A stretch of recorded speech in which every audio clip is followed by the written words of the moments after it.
Selamat malam saudara sekalian, selamat bertemu kembali di acara ibadah Jemaat Fisdak pada malam hari waktu Amerika pada hari Minggu tanggal 11 April tahun 2021 ini. Kita bersyukur kita dapat bertemu kembali walaupun ada beberapa di antara kita termasuk moderator kita ya Saudara Elisa Siregar ada sakit sempat oleh sebab mungkin efek sampingan dari vaksin yang kita miliki, tapi puji Tuhan semuanya tadi saya sempat bertanya kepada anggota-anggota Jemaat Fisdak yang mendapatkan vaksin pada hari Jumat yang lalu, dan puji Tuhan pada umumnya semuanya sudah melewati efek sampingan ya kecil daripada vaksin tersebut, dan kita semua dapat kembali bersama-sama pada malam hari ini termasuk Saudara Elisa Siregar. Baik, saudara, kita akan mempelajari pelajaran sekolah sahabat kita sebagai acara ibadah kita seperti biasa, dan kemudian ada tambahan yang dapat kita bawakan sebentar.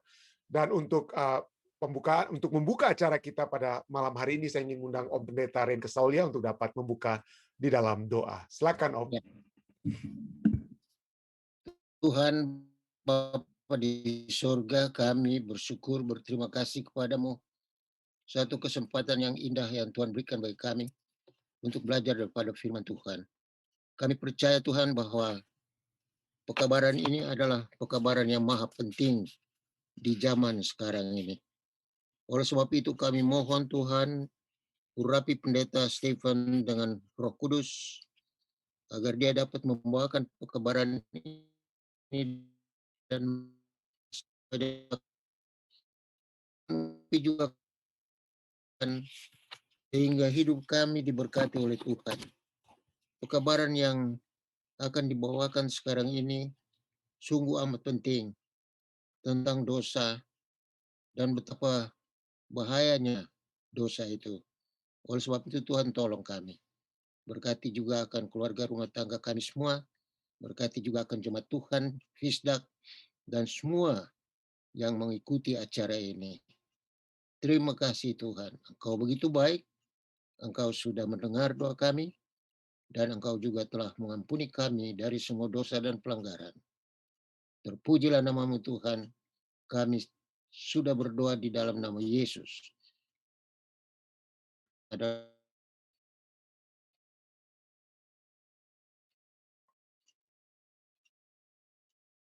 Amin. Ya, terima kasih banyak Om Pendeta Ren yang sudah membawakan doa buka pada malam hari ini. Baik saudara, seperti biasa kita langsung saja ke pembahasan kita.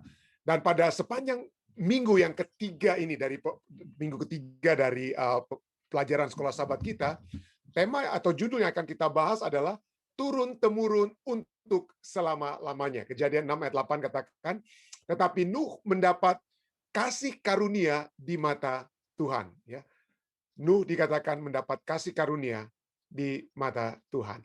Pada hari Minggu ini, pada hari ini atau malam ini kita membahas tentang prinsip dosa. Lalu kemudian orang itu Nuh adalah besok malam. Lalu Selasa perjanjian dengan Nuh. Hari Rabu bicara tentang tanda pelangi. Dan hari Kamis kita berbicara tentang hanya Nuh yang tinggal. Jadi pada malam hari ini kita membahas tentang prinsip dosa, ya, prinsip dosa. Mari kita masuk kepada pelajaran kita, ya, tentang prinsip dosa ini.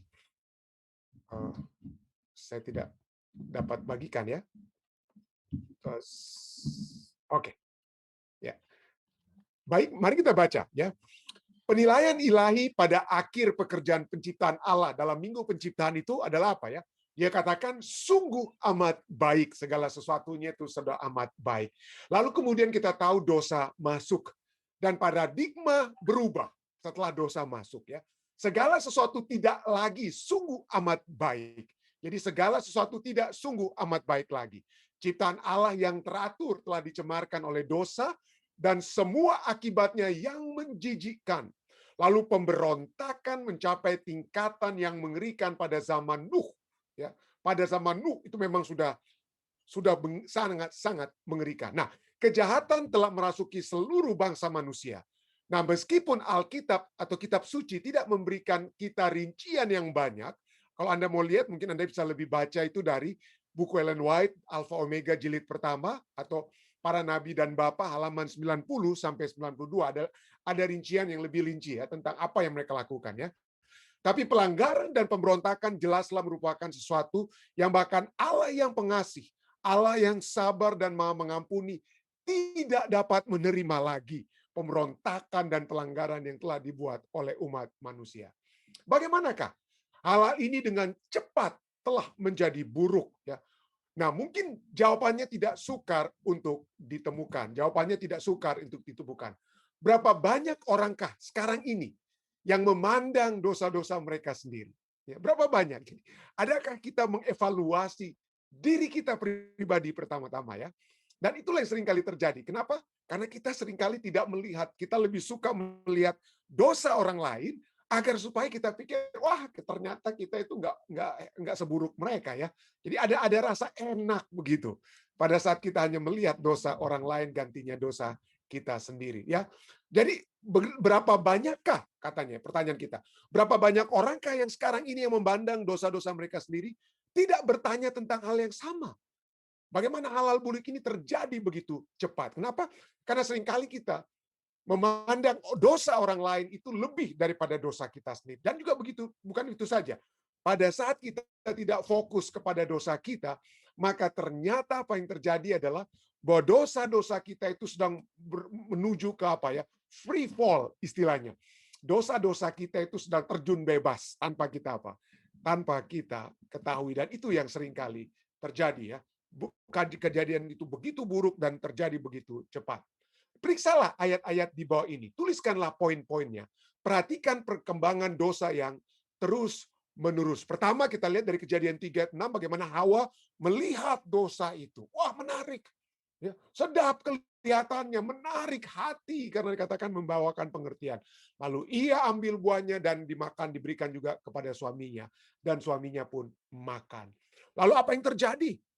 Kita lihat ya, pertama itu dari pandangan itu mereka sudah mulai apa? Memiliki kerinduan untuk makan.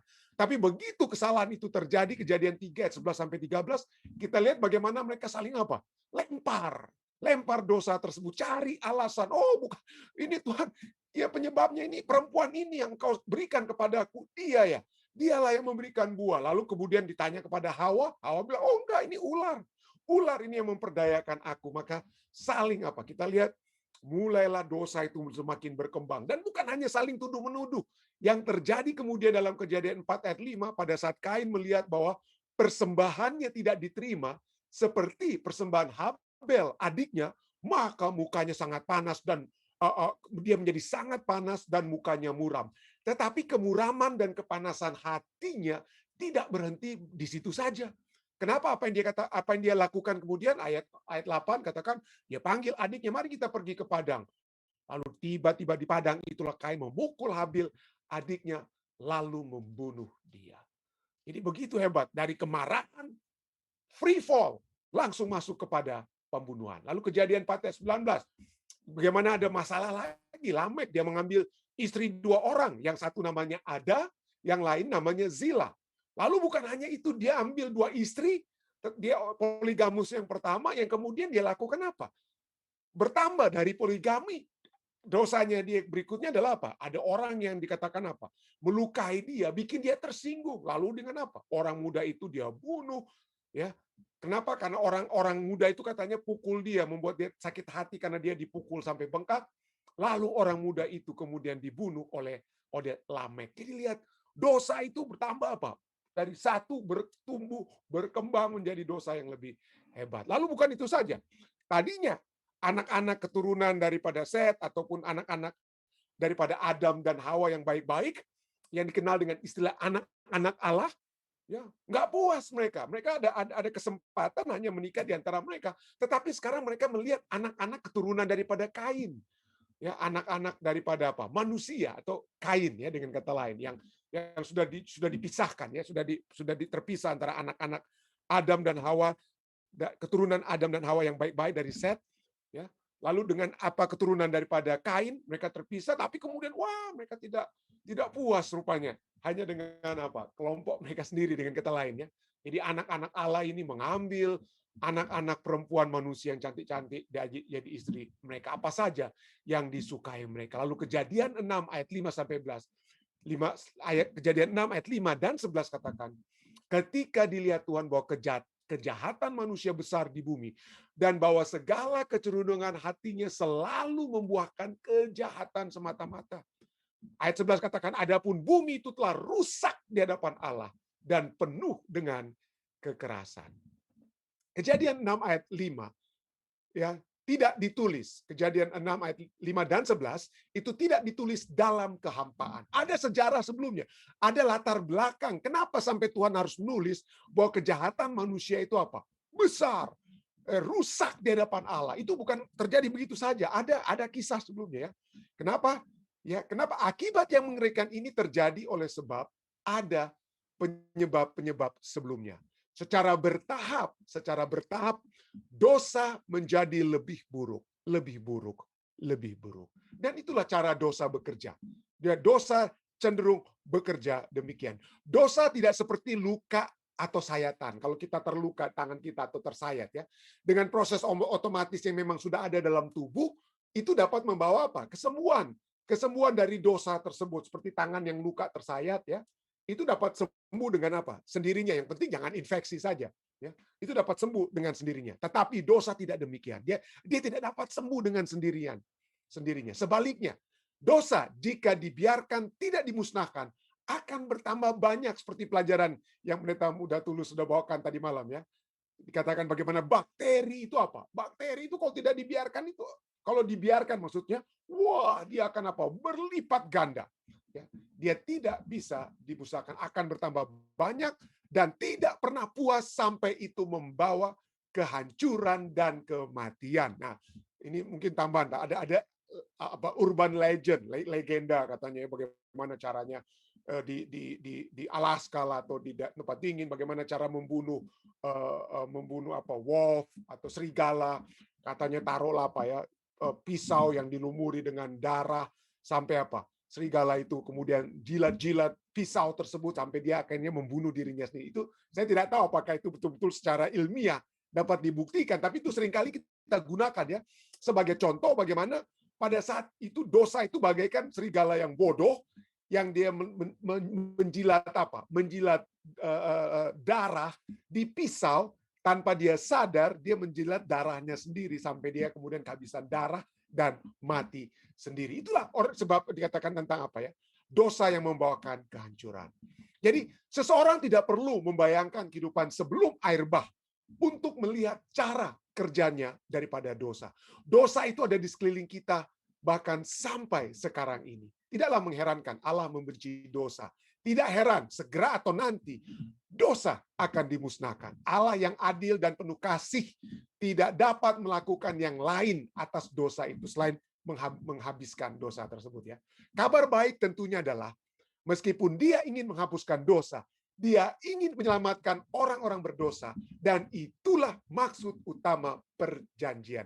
Allah membenci dosa, kita sering dengar, Allah membenci dosa, tetapi dia mencintai orang berdosa. Tetapi kalau kita bisa membayangkan, tidak dianjurkan oleh pelajaran sahabat, tapi coba kita bayangkan, ya, saya bisa hidup 10 taruhlah kalau panjang umur ya, seperti orang tua saya sudah di atas 80-an tahun ya. 80, 90 tahun lah, atau kalau bisa sampai Prince Philip di Inggris sampai 99 tahun ya. Kalau 99 tahun, biasanya ada masa di mana kita belum tahu dosa, belum tahu banyak ya.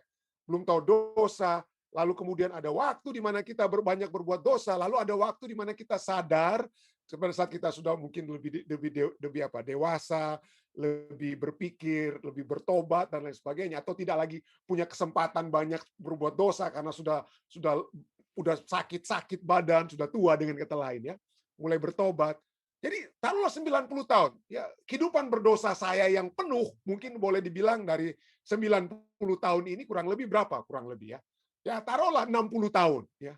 60 tahun istilahnya dosa saya. Nah, maksud saya ini gini. Bayangkan orang-orang sebelum zaman air bah ini, usia mereka ada yang mencapai hampir 1000 tahun. Jadi bayangkan dosa ya, berapa ratus tahun itu mereka itu bisa hidup dalam dosa, saudara-saudara. Dan pada saat mereka ratusan tahun hidup dalam dosa, tidak heran dosa mereka itu lebih canggih daripada kalau saya yang bisa mencapai usia 90 tahun, 60 tahun itu difokuskan dengan dosa istilahnya. Ini bahasa manusia atau perumpamaan bodoh-bodohnya ya.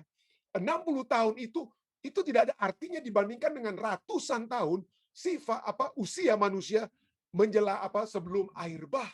Dan di mana dosa mereka itu begitu dapat mereka buat begitu hebat ya. Dan Alkitab sudah katakan bagaimana kejahatan mereka itu begitu hebat.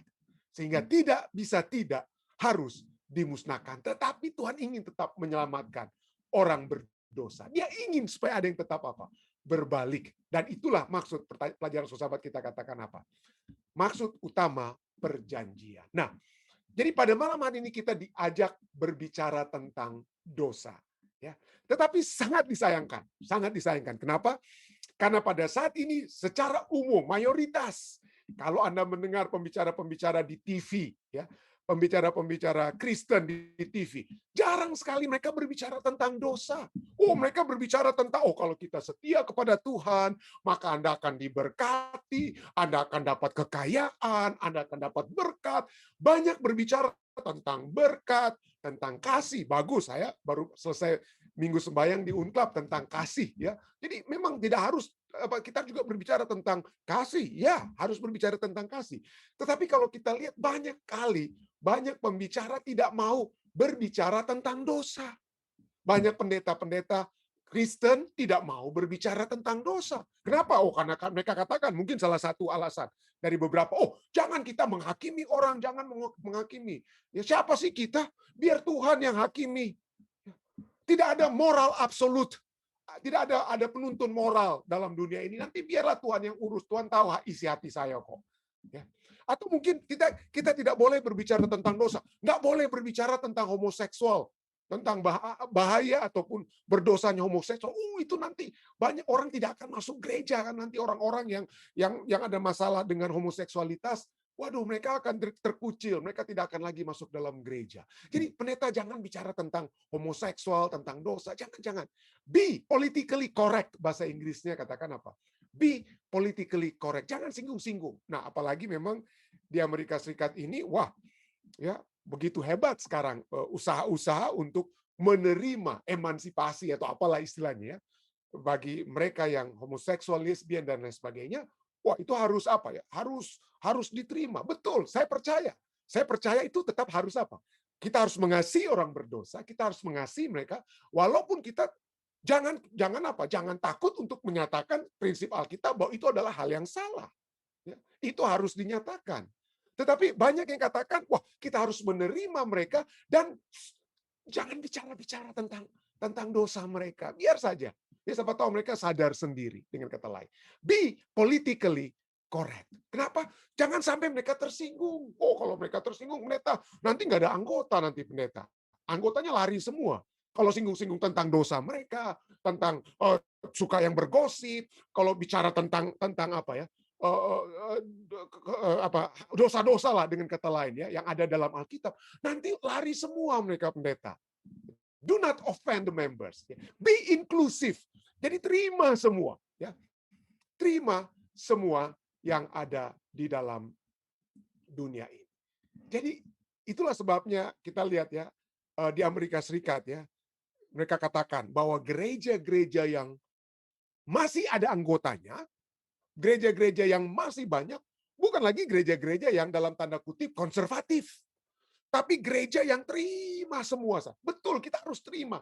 Dan bukan hanya itu saja, gereja-gereja yang banyak anggotanya itu tidak pernah singgung lagi anggotanya tentang dosa. Makanya semua orang masuk saja. Ya.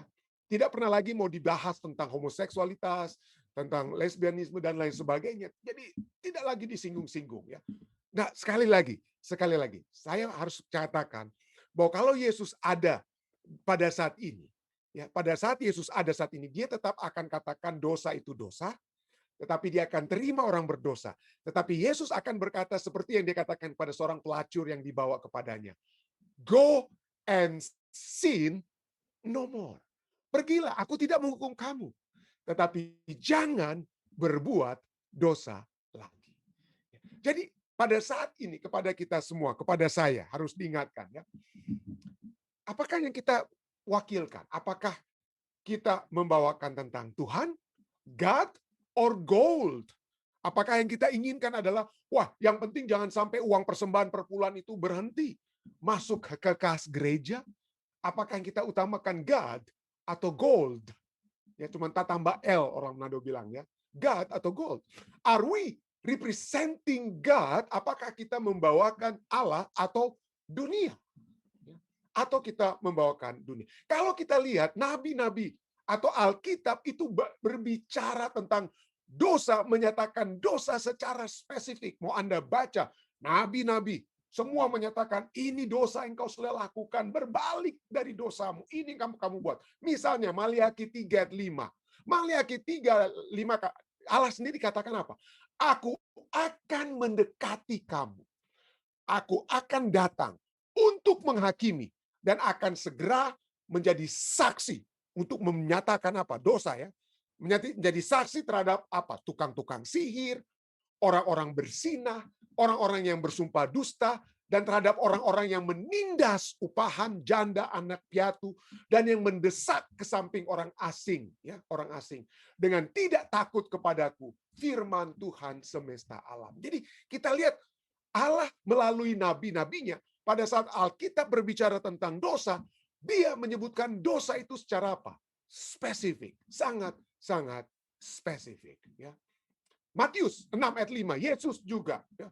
Yesus juga berbicara misalnya tentang dosa, keinginan, dosa untuk penglihatan, lust, ya.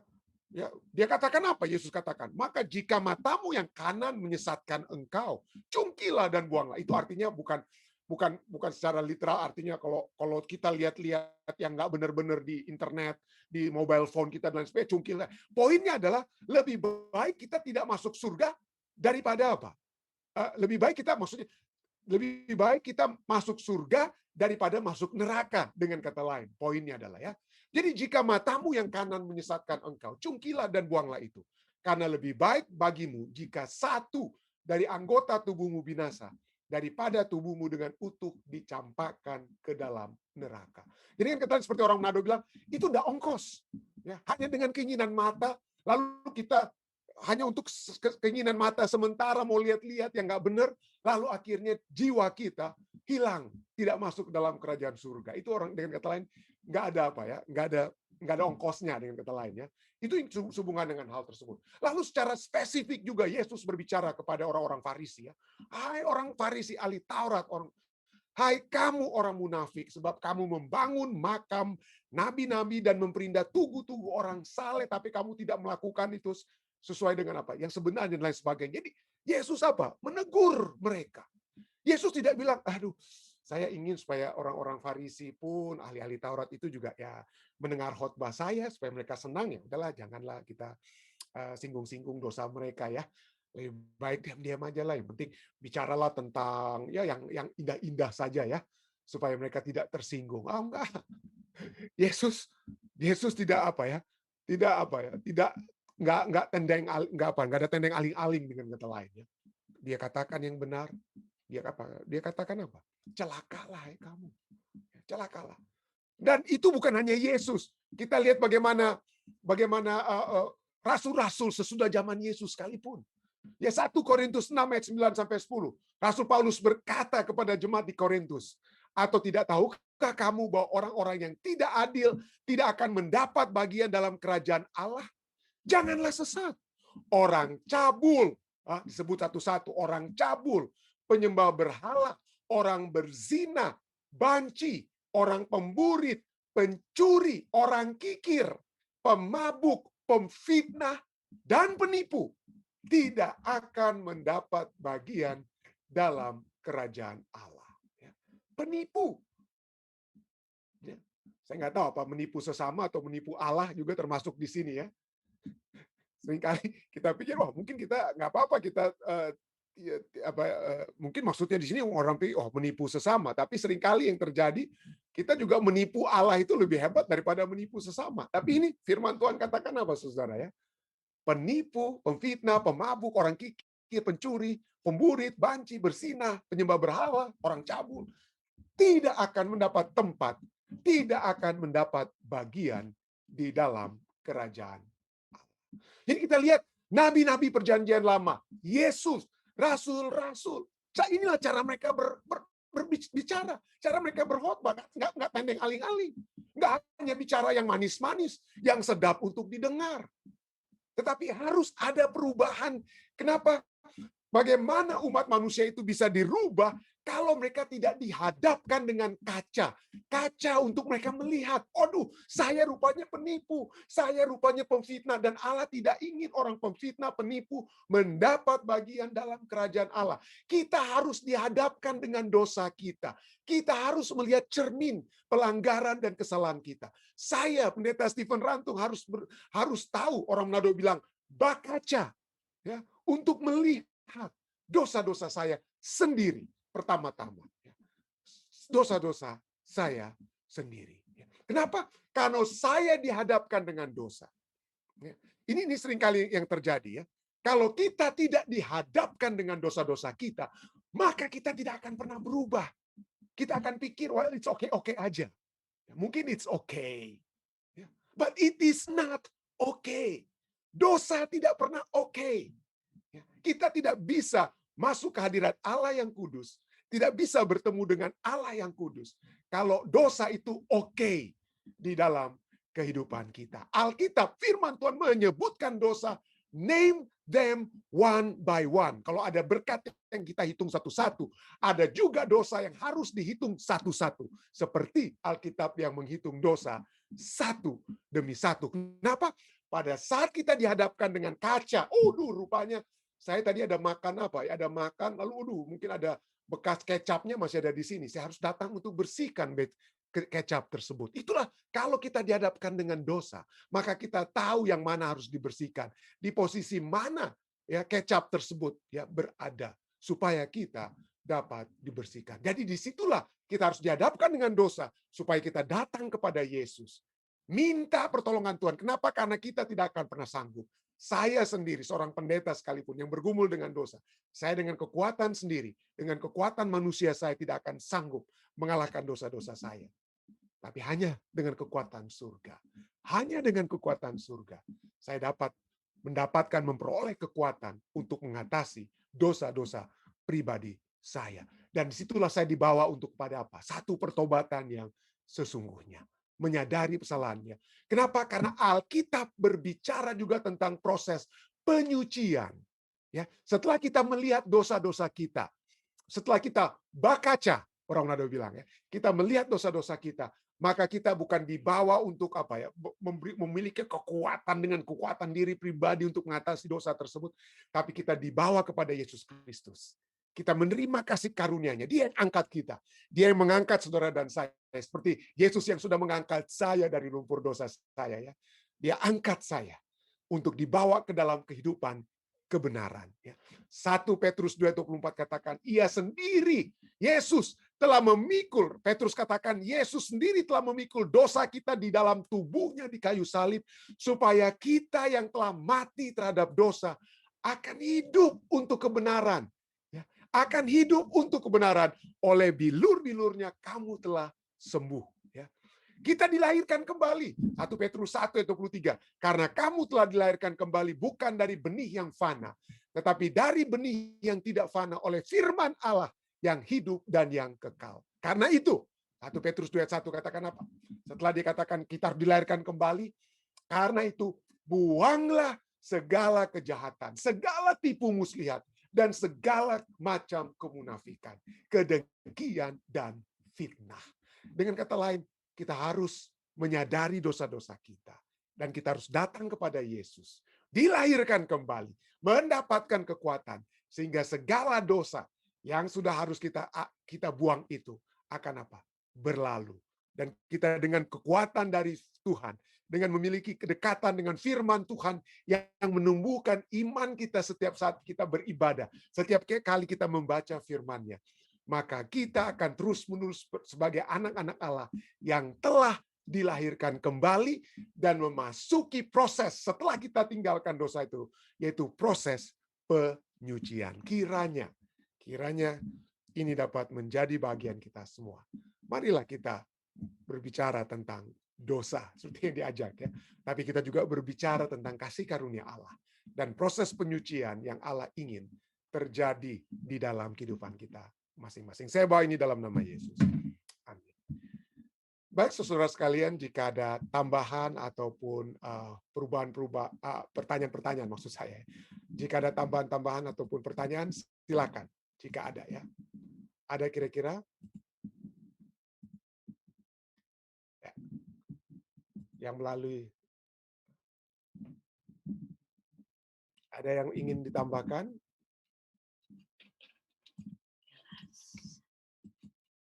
Melalui Zoom jika mungkin belum ada. Mungkin melalui live stream, Dek. Dari live stream kita belum ada lihat tambahan atau pertanyaan, Pendeta.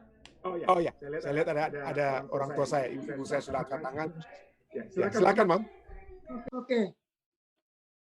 Yang paling gampang sekali kita langgar, ya kita berdosa apa coba? Berdusta kan, bohong. Paling gampang sekali. Gimana caranya itu? Jadi kita tahu salah satu agen ilahi, ya, agen ilahi yang akan dikatakan convict us of our sin, yang menuntun kita untuk menyadarkan kita akan kesalahan dan dosa kita itu adalah Roh Kudus. Ya. Roh Kudus. Jadi pada saat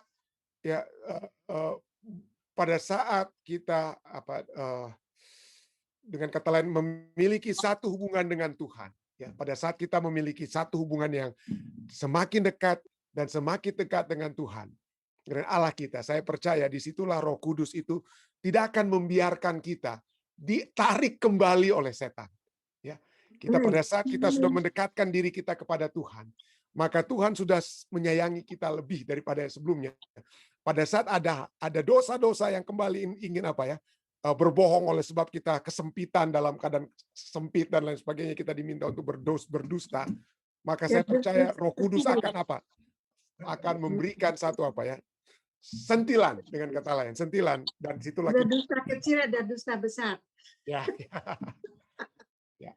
Terima kasih. Baik, terima kasih, Mam. Ada lagi saudara lainnya, Om Rain? Ada tambahan, Om Rain? Sudah sangat jelas, Steve, bahwa memang ini yang bikin masalah besar di jemaat. Tadi keterangan baik sekali karena kita mungkin membutuhkan orang tertentu sehingga kita sukar menegur dosanya. Ya. Dan karena mungkin juga dia orang terkenal dan lain-lain. Tapi dalam perjalanan ini bahwa kita tidak akan pandang manusia. Harus disebut dosa itu dosa. Dan terima kasih pekabaran yang baik ini. Ya. Baik, mungkin Pendeta Muda Nainggolan, silakan. Jika tidak ada lagi yang lainnya dari Ketua Ridwan, Ketua Lelaki, Ketua Tilaar, ada kira-kira? Ya. Baik, jika tidak ada lagi, baik melalui live stream, mungkin kita akan masuk kepada bagian yang kedua dari acara ibadah kita, yaitu doa-doa yang dapat disampaikan, ya. Silakan saudara sekalian, jika ada.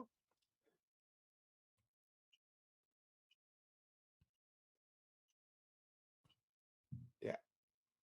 Yang melalui live stream, silakan. Ada 2 silent request, Pendeta, dari Evi Angelo dan juga keluarga lelaki senior. Dan lalu ada permintaan doa untuk mendoakan Mike Risakota yang sedang sakit di Tomohon. Lalu kita bisa tolong doakan keluarga dari Tante Jane yang berduka waktu itu, Pendeta. Julius Langi. Ya? Sepupunya Tante Jane Ratu yang bernama Julius Langi yang meninggal di Palu. Julius Langi, ya. Iya. Ibu Jane Ratu Langi telah kehilangan bukan hanya sepupunya Julius Langit, tapi juga yang saudara Gregory yang selama ini hampir 5 tahun lebih dirawat ya, di dalam rumah daripada keluarga Asa Ratulangi ya waktu lalu ya. Jadi kita sudah saudara Gregory yang sempat saya doakan juga ya waktu lalu walaupun hanya melalui telepon, Tuhan sudah izinkan untuk beristirahat oleh sebab kanker yang dia alami. Jadi kita tentunya doakan keluarga daripada Ibu Jane dan Sander yang tentunya dalam keadaan duka pada saat ini. Baik, ada lagi saudara lainnya?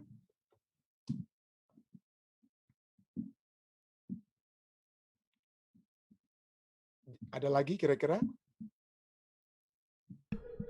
Dari live stream ada tambahan pendeta dari Ibu Erna, katanya tolong doakan adiknya yang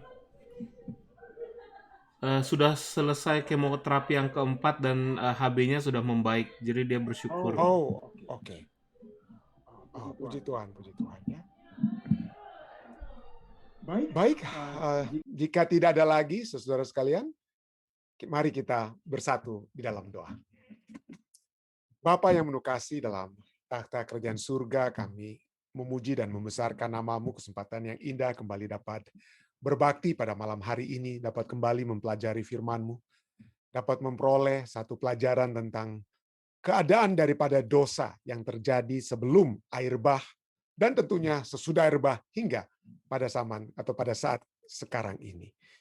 Kami ingin Tuhan, agar ini bukan menjadi satu topik yang harus kami hindarkan, bukan karena kami merasa lebih suci daripada orang lain, tidak berdosa dari orang lain, tetapi karena Engkau menghendaki agar kami orang-orang berdosa, kami semua.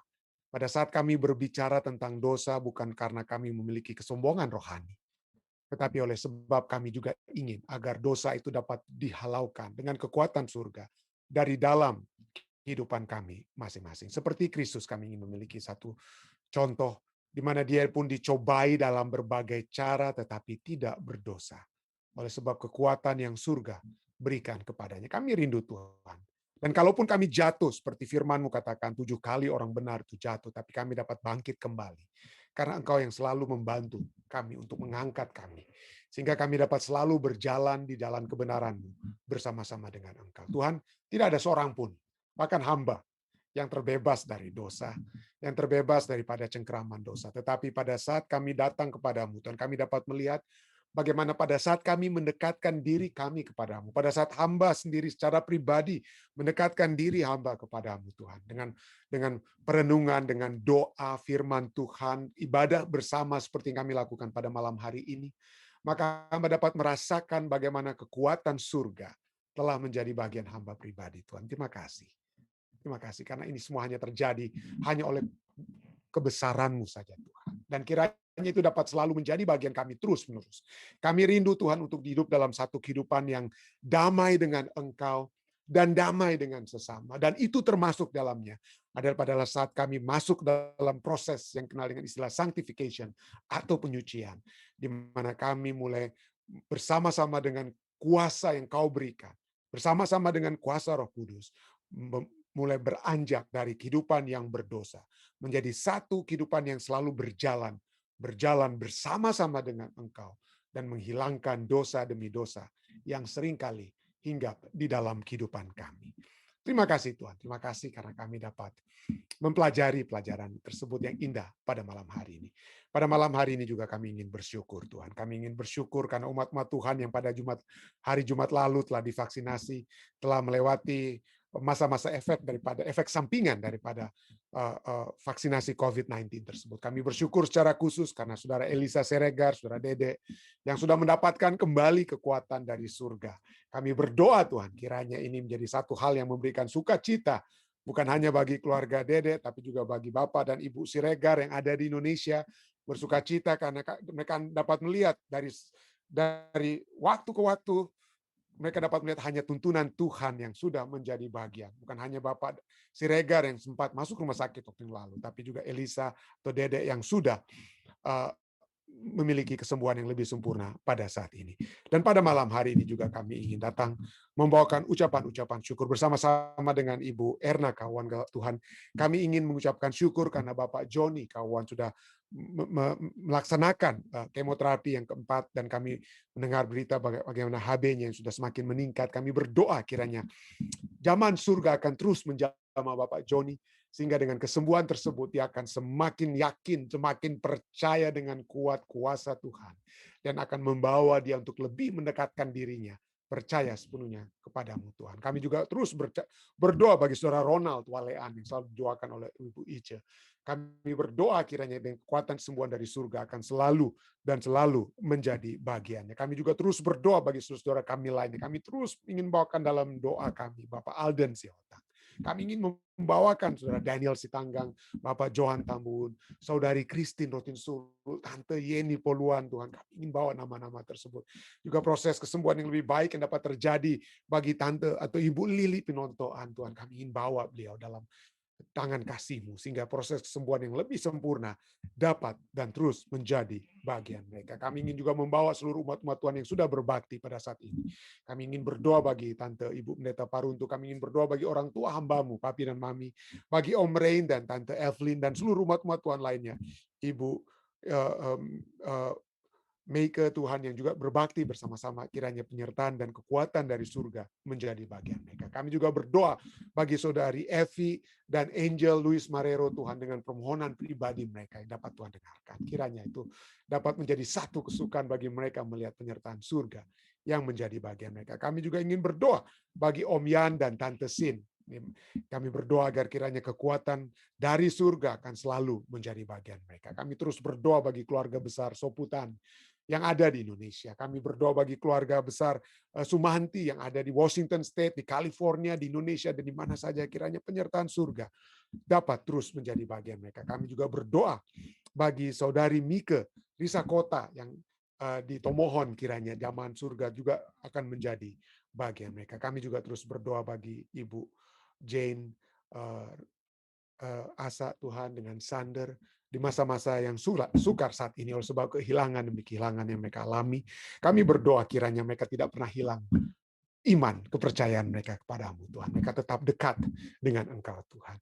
Dan pada malam hari ini juga, Tuhan, hamba-Mu ingin berdoa bagi umat-umat Tuhan yang ada di Jemaat Fisdak. Hamba-Mu ingin terus berdoa bagi Weni dan Anthony De Stefano, Tuhan. Kiranya kesembuhan dan kekuatan surga akan menyertai mereka. Dan kiranya Weni dapat terus kembali melaksanakan kembali aktivitas kegiatan bekerja sehari-hari dapat dia lakukan, demikian juga Anthony, dan dengan demikian keluarga ini Tuhan akan selalu bersuka cita di dalam Tuhan. Berkatilah keluarga mereka, keluarga daripada Weni yang ada di Indonesia dan juga keluarga Anthony yang ada di New Jersey. Kiranya penyertaan surga selalu menjadi bagian mereka. Kami juga berdoa, hamba-Mu ingin berdoa bagi saudari Gladys Lasut. Tuhan, kami berdoa kiranya imannya akan semakin dan semakin kuat.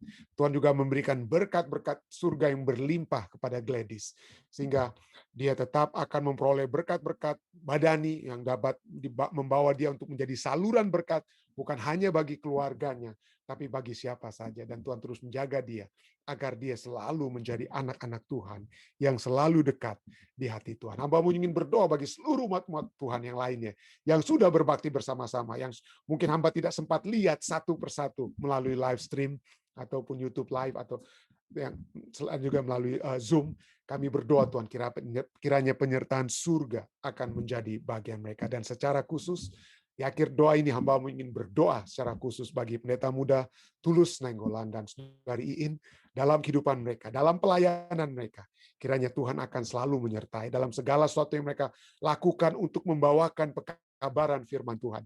Kiranya mereka akan selalu menjadi sarana pekabaran firman Tuhan yang dapat diberitakan kepada siapa saja.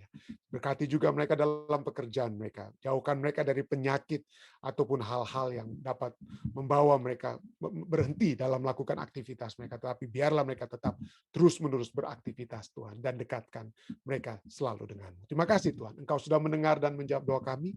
Doa-doa ini telah hamba bawa Tuhan, hanyalah di dalam nama Yesus Kristus yang adalah Tuhan dan Juru Selamat penebus kami. Amin.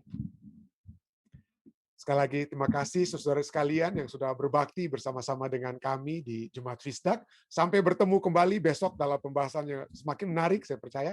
Tuhan memberkati, stay safe, stay healthy, tetap ikuti prosedur kesehatan walaupun sudah divaksinasi. Saya percaya tetap kita pakai masker kalau keluar ya. Tuhan memberkati, sampai bertemu kembali.